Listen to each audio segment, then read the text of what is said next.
எல்லாருக்கும் வணக்கங்க. நம்ம இன்னைக்கு கடைக்குட்டிக்கு பெயர் சூட்டும் விழாவில் நடந்த நிகழ்ச்சிகளை தொகுத்து பார்க்க போகிறோங்க. வாங்க வீடியோக்குள்ளே போகலாம்.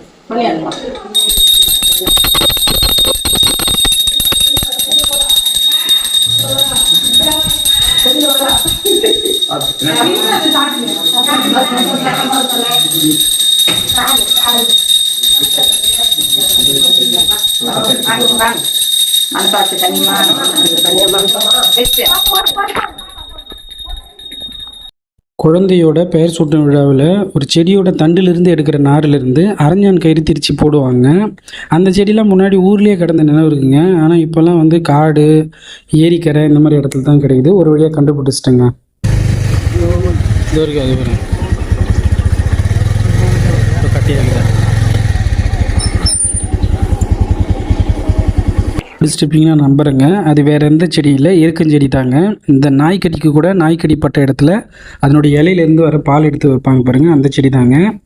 ஏன் எருக்கஞ்செடியிலேருந்து அரஞ்சான் கயிறு கட்டுறோன்னா அதுக்கு முக்கியமாக ஒரு 5 காரணம் இருக்கிறதா நம்ம முன்னோர்கள் நம்புகிறாங்க. அது என்னன்னு நம்ம சொல்கிறேங்க. இப்போ பாருங்கள். காயா? எருக்கஞ்செடி எருக்கஞ்செடி இதோ இருக்கு. மாமு இல்லை, இது கொம்பு. முதல் காரணம், நம்ம ரொம்ப பேரோட கண் திருஷ்டி வந்து குழந்தை மேலே பட்டிருக்கோம், அதை போக்குறதுக்கும். ரெண்டாவது காரணம், குழந்தையோட உடல் சூட்டை சமநிலையில் வச்சுருக்கோம் அது. மூணாவது காரணம், பெயர் சூட்டும் நேரத்தில் சில தீய சக்திங்கிட்டேருந்து அதை காப்பாற்ற நம்புகிறாங்க. குடும்ப மரபை தொடர்ந்து பின்பற்ற இந்த நடைமுறை உதவுமா. இது குழந்தையோட உடல்நிலை மற்றும் வளர்ச்சிக்கு இது ரொம்ப முக்கியம் வாய்ந்ததுன்னு நம்புகிறாங்க.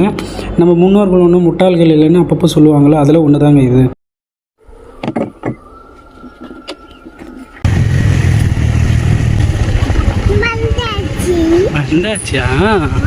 அதை வெட்டி எடுத்துட்டு வீட்டுக்கு போகிற டைமில் பாட்டிங்களாம் வந்து குழந்தைய பார்க்க ஆரம்பிச்சிட்டாங்க.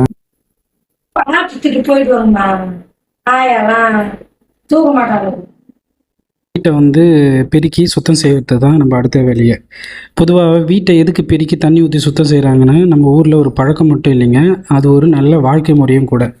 வீட்டை சுத்தம் பண்ணும்போது போகிற அழுக்கு, தூசி போல் மனசில் இருக்கிற தீய எண்ணங்களும் நம்மளை நீங்கி போகும், மன நிம்மதி கிடைக்கின்றது நம்மளுடைய ஒரு விதமான நம்பிக்கை தானுங்க. சுத்தமான வீடு தாங்க ஆரோக்கியமான அமைதியையும் தரும். அதனால தானே சுத்தம் சோறு போடணும் நம்ம முன்னோர்கள் சொல்லியிருக்காங்க. நாளைய பொழுது ஆரோக்கியமாக நோய் நொடி இல்லாமல் இருக்கணும்னா இன்றைய பொழுது சுத்தமாக வச்சுருக்கணும் தானுங்க. அடுத்து வெட்டி வந்த அந்த தண்டிலிருந்து மாமனார் வந்து நார் உரிக்கலான்ட்டு, அரஞ்சான் கயிறு செய்ய நார் உரிக்கலான்ட்டு ட்ரை பண்ணிட்டு இருக்காருங்க. ரொம்ப ட்ரை பண்ணியும் ஒன்றுமே பண்ண முடியும். சரி, அவர் அந்த வேலையை பார்க்கட்டும்னு சொல்லிட்டு நம்ம என்ன பண்ணலான்னு பிளான் பண்ணியிருந்தோன்னா, குழந்தையோட ஃபங்க்ஷனில் கொஞ்சம் பேருக்கு சாப்பாடு பிளான் பண்ணியிருந்தோம். ஒரு 30 பேர் தான் நம்ம வந்து பிளான் பண்ணியிருந்தோம். எனவே வந்து அவங்களுக்கு தேவையான பிரியாணிக்கு தேவையான வெங்காயம், தக்காளி, இந்த இஞ்சி, பூண்டு இதெல்லாம் வந்து நம்ம ரெடி பண்ணி வச்சிடலான்னு சொல்லிட்டு அந்த பிளானை எக்ஸிக்யூட் பண்ணுறதுக்கு இறங்கிட்டேங்க. வெங்காயம், தக்காளி எல்லாமே ஆல்ரெடி கொஞ்சம் கட் பண்ணுற எக்ஸ்பீரியன்ஸ் இருக்கிறதுனால கொஞ்சம் ஈஸியாக போச்சு. எங்கள் மாமனாரும் அந்த வேலை ரொம்ப போர் அடிக்குதுன்னு சொல்லிட்டு கொஞ்சம் வெங்காயம் தோல் உரித்து தரலான்ற ப்ராசஸ்க்கு எனக்கு ஹெல்ப் பண்ண வந்துட்டாருங்க. இதை முடிச்சுட்டு நான் என்ன பண்ணேன், சிக்கன் வாங்குறதுக்காக பைக் எடுத்துகிட்டு கிளம்பிட்டேங்க. நம்ம எங்கே சிக்கன் வாங்கினா ரெகுலராக அந்த ஃபாரூக்னு ஒரு கடை இருக்குங்க, தண்டரக்குட்டூரில். அங்கே தான் வாங்குவோம். என்னென்னு கேட்டிங்கன்னா, நம்ம கேட்குற பீஸா அவர் எடுத்து போடுவார். முடிக்கிற டைமில் நம்மளுக்கு புதினா, கொத்தமல்லிலாம் தேவைன்னு சொல்லியிருந்தாங்க. பக்கத்தூர் அண்ணன் கடை வந்து இங்கே வச்சுருந்தாங்க காரணிமண்டபத்தில், அங்கே தான் ரெகுலராக வாங்குவேன். அங்கே வாங்கிட்டு நம்ம வீட்டுக்கு வர ஆரம்பிச்சிடுங்க. வீட்டுக்கு போயிட்டுருக்கோம். ஆண்டி வீட்டு ஹவுஸு எடுத்துக்கிட்டு போனால் அவங்க அடுப்பு மூட்டிகிட்டு இருந்தாங்க. ஒய்ஃப் வந்து பூஜை ரூமை கொஞ்சம் ரெடி பண்ணிகிட்டு இருந்தாங்க. எங்கள் மாமனார் வந்து வெட்டிட்டு வந்த தண்டு முத்துனதுனால அந்த தண்டுலேருந்து நாரே உரிக்க முடியலன்னு சொல்லிட்டு திருப்பி வெட்டின இடத்துக்கு திருப்பி போயிட்டு இருக்கிற இளந்தண்டாக பார்த்து கொஞ்சம் வெட்டி எடுத்துகிட்டு வந்தாருங்க. அதிலிருந்து நார் இந்த மாதிரி குட்டி குட்டி குட்டி குட்டியாக உரிச்சிக்கணுங்க. உரிச்சிக்கிட்டு அது எல்லாத்தையும் கம்பைல் பண்ணி கொஞ்சம் கொஞ்சமாக சேர்த்து அதை இந்த மாதிரி திரிக்கணுங்க. அது இந்த காலத்து ஆள், நம்மளை போல் ஆளுக்கெல்லாம் அது கண்டிப்பாக வந்து வரவே வராது. அது கொஞ்சம் ரொம்ப நுணுக்கமான வேலையாக இருக்குது. அவர் ஸ்லோவாக பண்ணிகிட்டு இருந்தார். இந்த வைக்கோல் தீரிலாம் வந்து பின்னுவாங்க பார்த்துருக்கீங்களா? வைக்கப்போருக்கும் குடிசைக்கும் ஆரிசானில் வெட்டிக்கெல்லாம் போடுவாங்க. அதை பார்த்து நானே ரொம்ப எக்ஸைட்டடாக இருந்தது, எப்படி இவ்வளோ மைன்யூட்டாக செய்கிறாங்கன்னு சொல்லிட்டு. நம்மளை பண்ண சொன்னால் அதெல்லாம் தெரியாதுங்க. ஒரு ஜென்ரேஷனோடு அது முடிய போகுதுன்னு நினைக்கிறேன். அதை பார்த்துட்டு ரொம்ப ஆச்சரியப்பட்டுகிட்டே இருந்தேன். அவர் கட்டினது இன்னும் கொஞ்சம் லென்த்து பத்தாதுன்னு அதை ரெடி பண்ணிகிட்டே இருந்தார். மீனல் டைமில் ஒய்ஃப் வந்து இந்த பிரெட் அல்வா சேர்த்துக்கு கொஞ்சம் ப்ரிப்பேர் பண்ணிட்டு இருந்தாங்க. அந்த வீடியோ சும்மா கிளிப் எடுத்தாச்சு. இது என்ன ஸ்பாட்டுன்னு பார்த்துக்கிட்டிங்கன்னா, இது வந்து குழந்தை பிறக்கிற டைமில் குழந்தையோட துப்புள் கொடியோட கொஞ்சம் பாட்டை தருவாங்க. அதை எடுத்துகிட்டு வந்து நாங்கள் இந்த மாதிரி பலாக்கன் பக்கத்தில் புதைச்சி வச்சுருக்குங்க. அங்கே கொஞ்சம் ரிச்சுவல்ஸ் பண்ணுறதுல ஹிந்து ரிலீஜியஸில் கைண்ட் ஆஃப் ஒரு ஹேபிட்டுங்க. அதையும் பண்ணுறோம். குழந்தை எதுவும் பண்ணக்கூடாது, எந்த இதுவும் வந்து அண்டக்கூடாதுன்றதுனால அந்த ப்ராசஸை பண்ணுறோம். அதை பண்ணிகிட்டு இருக்கிற டைமில் வந்த கெஸ்டஸ்லாம் வந்து குழந்தைய பார்த்து ரொம்ப ஆசீர்வாதம் பண்ணிவிட்டு ரொம்ப அழகாக ரசிச்சுட்டு இருந்தாங்க. நல்ல நேரம் பார்த்து குழந்தைக்கு பெயர் சுற்ற விழாவை ஆரம்பிச்சிட்டுங்க. இப்போ என்ன பண்ணுவாங்கன்னா, ஒரு அன்னக்கூடியில் வைக்கோலும் பட்டு சேலையும் வச்சு குழந்தைய அதில் கிடத்தி பெயர் சுட்டுவாங்க. முன்னாடிலாம் பின்ற கூடியில் வச்சு பண்ணுவாங்க. இப்போ தான் வந்து அதில் கிடைக்கிறதுனால அன்னக்கூடியில் வச்சு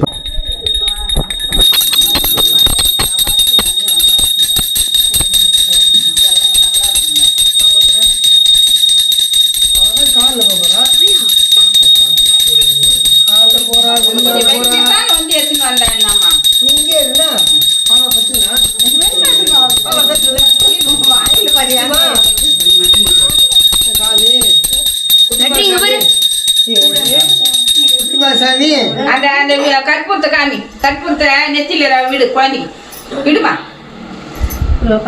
சக்தி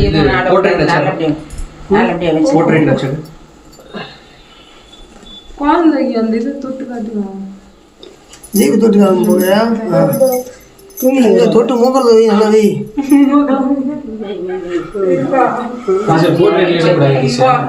போட்டு எடுத்துக்கமா, கற்பூரம்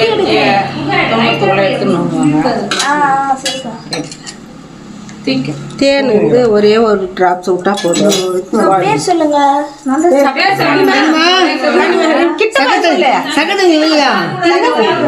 ஒரு ஆள் சும்மா தொட்டு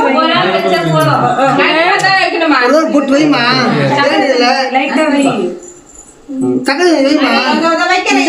வச்சுட்டு தனிமானு கூப்பிடு.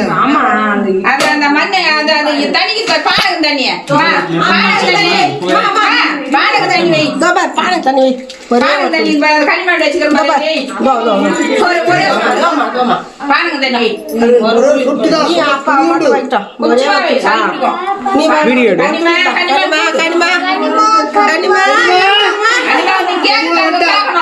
உன் காரு கேட்கணுமா, நான் உன் பேரை கூப்பிடுறேமா அப்படின்னு சொல்லு. சொல்லு, உன் பேரை கூப்பிடுறமா, காரு கேட்கணும்னு சொல்லு. சொல்லுமா கண்ணிமா, சொல்லுமா.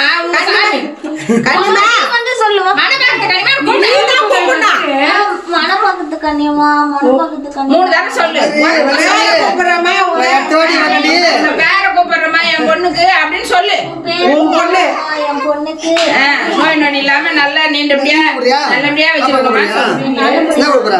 முந்தாடி நேரத்துக்கு கை வச்சு நீ சொல்லுமா. நீ கூடு பாப்பா. குட்டி பாப்பா நீ சொல்லுமா. நீ சொல்லு வாடா. சொல்லு, ஒரு துளி வைமா. உன் பேர் தான் வச்சிருக்கேன். குழந்தை நல்லா பாத்துக்கோமா. மனப்பாக்கத்து கண்ணிமா, உன் பேர் தான் வச்சிருக்கோம். பாத்துக்கோமா, நீ தான் பாத்துக்கணுமா. போதுமா. நீ சொல்லு.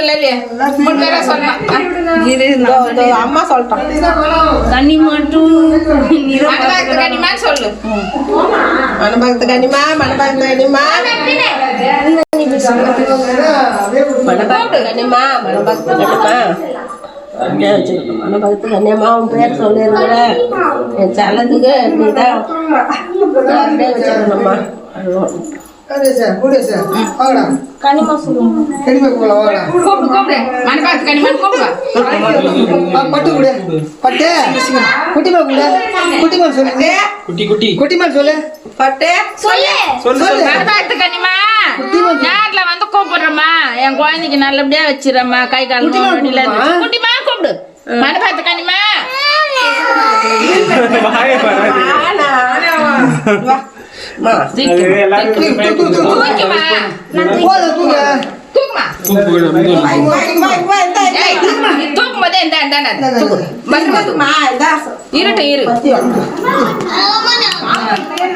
பக்கத்து கண்ணியமா என் குழந்தைக்கு கூடவே இருக்கணும், என் கூட இருக்கணும், என் குடும்பத்துக்கு வரணுமா சொல்லு.